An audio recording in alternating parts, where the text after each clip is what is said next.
Fala pessoal, o instrutor Rafael com vocês aqui. No vídeo de hoje a gente vai aprender os 4 requisitos para se prestar primeiros socorros. O quarto deles é o mais importante de todos. Então fica até o final do vídeo, depois da vinheta a gente começa. Muito obrigado.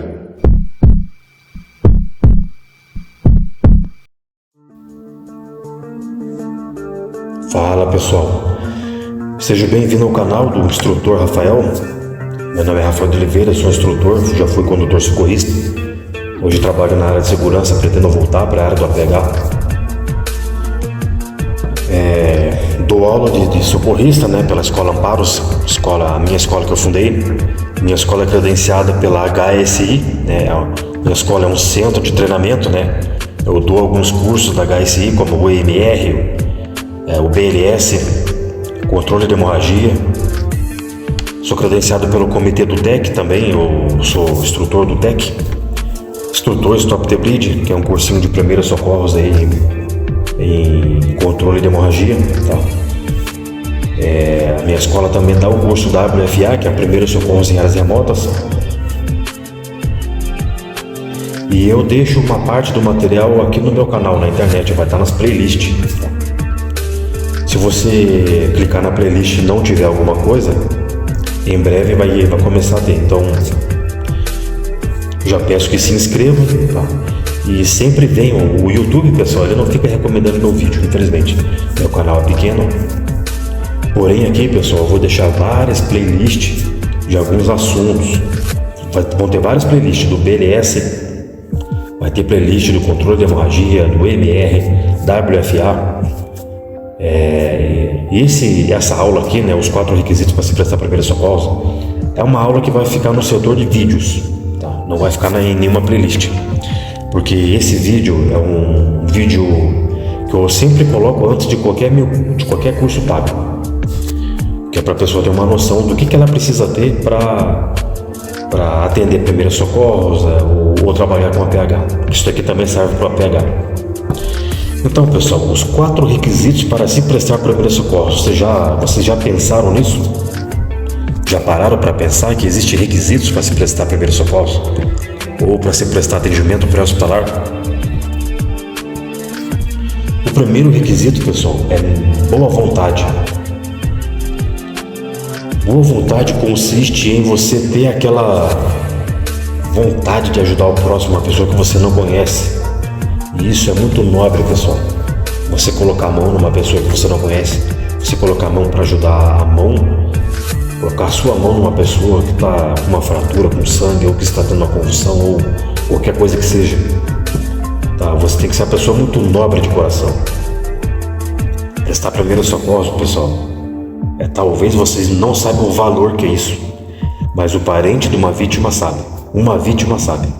Às vezes a vítima não sabe, ela está inconsciente.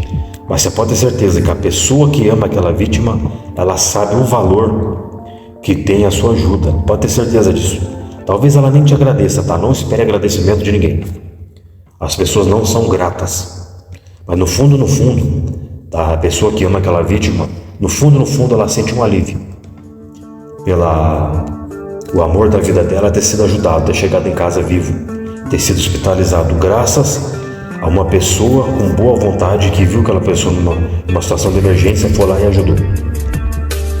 Então, pessoal, boa vontade é aquela coisa que está dentro de você, que toda vez que você vê uma pessoa em apuros, você quer ajudar. Isso é boa vontade. E tem outra coisa chamada necessidade. Necessidade, pessoal, ela vai além da boa vontade. A boa vontade, pessoal, é quando você vai ajudar um estranho, você nunca viu na sua vida. Você vai lá, vê um estranho lá e você se arrisca, porque você não conhece aquela pessoa.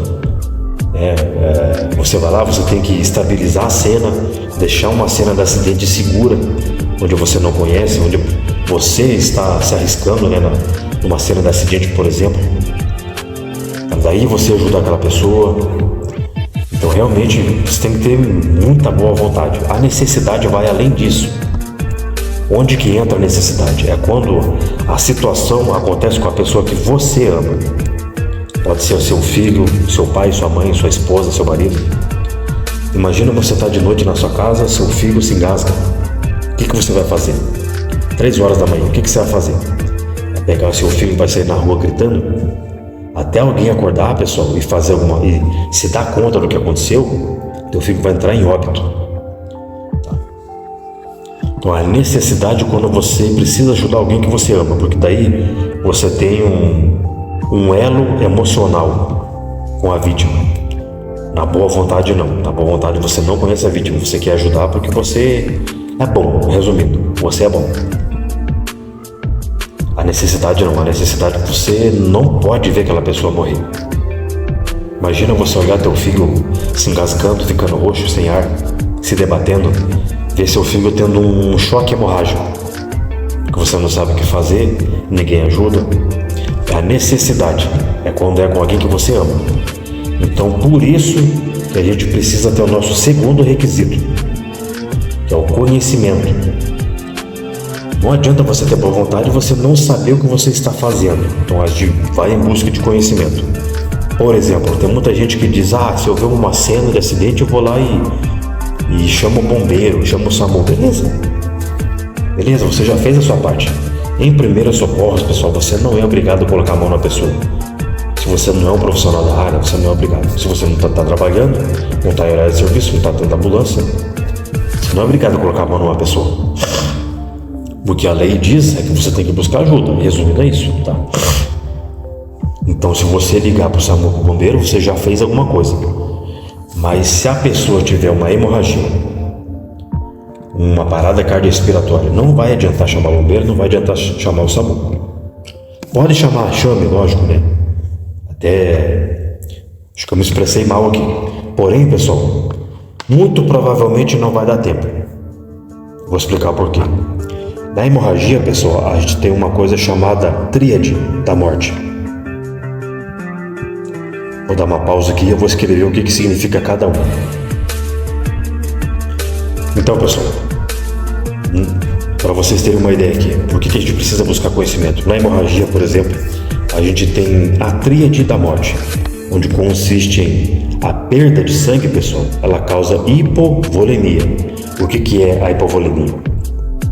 Diminuição do volume de sangue. Diminui o volume. O nosso corpo, pessoal, ele tem uma quantidade X de sangue. Depende muito do seu tamanho.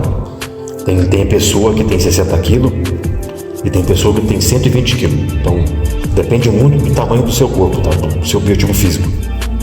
Mas resumindo, pessoal, nós temos entre 3,5 a 5 litros de sangue do corpo. Se você perder 1 litro, você já perdeu volume, bastante volume, dependendo do seu tamanho. Quando a gente perde volume, pessoal, a gente perde oxigênio, hipóxia. Quando a gente perde volume também, a gente perde temperatura, hipotermia. Ou seja, a tríade da morte. O que a gente tem que fazer nesse caso? Com ter hemorragia e correr para o hospital. Resumindo é isso. Agora, é claro, o que levou a essa hemorragia? Foi um acidente de trânsito? Essa pessoa ela tem suspeita de fratura na coluna? Então a gente tem que tomar cuidado para manipular essa pessoa. Ela é uma pessoa que perdeu sangue devido a um ataque de arma branca, de arma de fogo. Então, nesse caso, a gente já pode transportar se não houve nenhum tipo de ferimento no pescoço, por exemplo, ou na coluna. Não levou um tiro na coluna, esse tipo de situação. Tá? Mas ainda assim, transportar com cuidado. Então, pessoal, isso é uma aula grande, tá? Então eu não vou ficar especificando aqui os acidentes de trânsito aí com suspeita de fratura em coluna, tá? Mas tem casos sim que a gente vai ter que mover a pessoa para poder fazer o controle de hemorragia. Porque se você conhece fisiologia, você está vendo que a pessoa está perdendo sangue a ponto de morrer, você vai ter que fazer alguma coisa, tá? Se você souber fazer e quiser fazer, senão você só liga para o SAMU. Lembrando, se você não é da área da saúde, você não é obrigado a atender uma pessoa na rua. Quem é da área da saúde tem conhecimento, geralmente essas pessoas vão fazer alguma coisa. Parada cardiorrespiratória, pessoal. A cada minuto que o coração está parado, a cada minuto se perde 10% de chance de sobrevida. Então assim, se você tem uma parada cardiorrespiratória, beleza, cara, vai lá, chama o SAMU, mas dependendo do tempo que o SAMU chegar, eles vão atender tudo, mas vai ser difícil a pessoa voltar. Não estou afirmando que não é para vocês fazer algo, tá? Chamar o serviço de emergência, sim, tem que chamar. Mas precisa ter um primeiro socorro, a vítima precisa ser assistida adequadamente. O termo assistido adequadamente não é você ficar olhando ela morrer, é você fazer alguma coisa, fazer alguma conduta que vá salvar a vida dessa pessoa. Iniciativa, pessoal. Geralmente quem não tem iniciativa é quem está inseguro no que fazer. Tá? A pessoa tem insegurança, por isso que a gente busca ter o conhecimento. Conhecimento é a chave, pessoal. Se você tiver conhecimento, você vai se sentir seguro e vai fazer o que precisa ser feito. Isso é ter iniciativa. Tá? Resumindo. Equipamento, pessoal. Então não adianta você ter boa vontade, não adianta você ter conhecimento, principalmente conhecimento. Não adianta você ter iniciativa se falta equipamento. Por exemplo, numa hemorragia. Como é que você vai conter uma hemorragia se você não tem nada com você? Pessoal, quando vocês fazem o curso, todos os meus cursos, eu já dou uma sugestão de kit. Desde o kit mais baratinho até um kit mais elaborado, que cabe no bolso de quem tem condições de ter um equipamento legal. Porque dependendo da conduta que você tomar, você tem que ter um equipamento. E quando eu falo equipamento, não precisa nem você ter um equipamento específico para primeiro socorro. Eu vou dar um exemplo. O seu celular, por exemplo. O seu celular, pessoal, ele é um equipamento de primeiro socorro. Primeiro, você saber para quem ligar, se é para o SAMU ou se é para o bombeiro. Já é o bom uso do equipamento, porque você tem o conhecimento. Segundo, você está numa área afastada da cidade, do meio urbano, uma área rural, por exemplo. Não está dando sinal de celular. Aí eu te pergunto, você sabe usar o GPS do seu celular Android sem internet? Você sabe? Se você não sabe, você não está fazendo um bom uso do seu equipamento. Às vezes você está numa área rural, acontece uma emergência e às vezes tem algum hospital de trauma na região, mas você não sabe chegar lá. Você está numa área rural. Eu estou falando isso, pessoal, porque eu moro em Curitiba, eu tenho amigos numa chácara, numa cidade chamada Campo Magro, numa área rural. A área fica a 20 quilômetros do asfalto e tem um hospital mais próximo chamado Angelina Carum. Quem é de Curitiba sabe do que eu estou falando. É o hospital mais próximo ali. Aí eu te pergunto, não dá sinal de internet lá, não adianta. E quando dá bem fraquinho.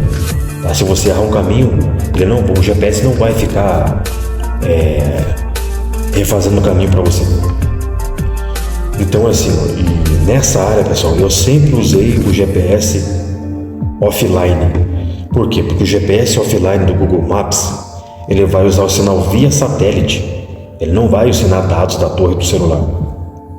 Ele vai ensinar via satélite. E via satélite ele dá a resposta rápida. A troca de informação é rápida, momentânea. Se você errar o caminho, ele já vai te dar outro caminho. Porém, ele não fica te dando informação do trânsito, tá? Único detalhe. Mas, porém, ele vai sim te dar uma troca rápida de dados, de informação. Você não vai ficar na rua. Um exemplo, né, de como usar o seu equipamento. Aí tem aquela coisa, um apito, tá? Você tem um apito, mas eu nunca vou usar um apito, pessoal. Às vezes você tá numa BR, aí você cai numa ribanceira, sai do carro, se perde na mata ali, pode acontecer uma coisa do tipo. Tá, você precisa de um apito, cara. Você vai ficar gritando, vai perder sua voz, perder as forças. Ou se você vai fazer uma trilha, por exemplo, que é o que eu ensino no WFA.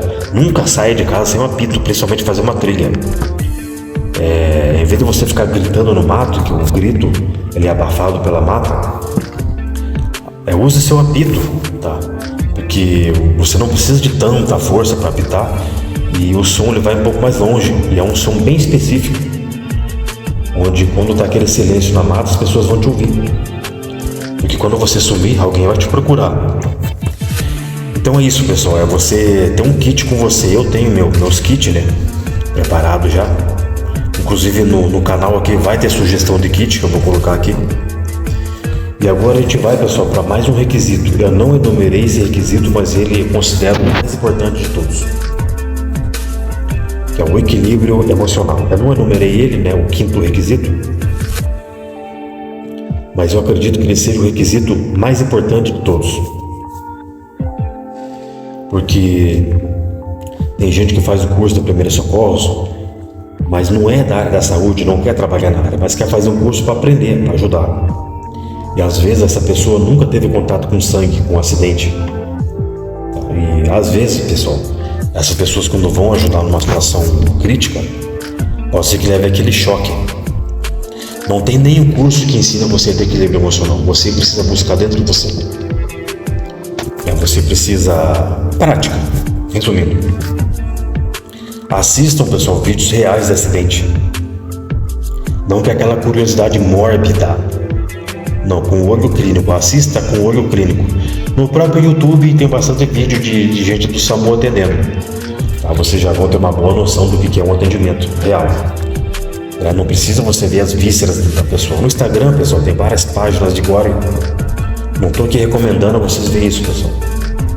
Com aquela curiosidade mórbida. Mas, porém, às vezes pode ser que ajude você que pretende prestar primeiro socorro. E se vocês clicar lá no Google, vão ter vários sites de gore.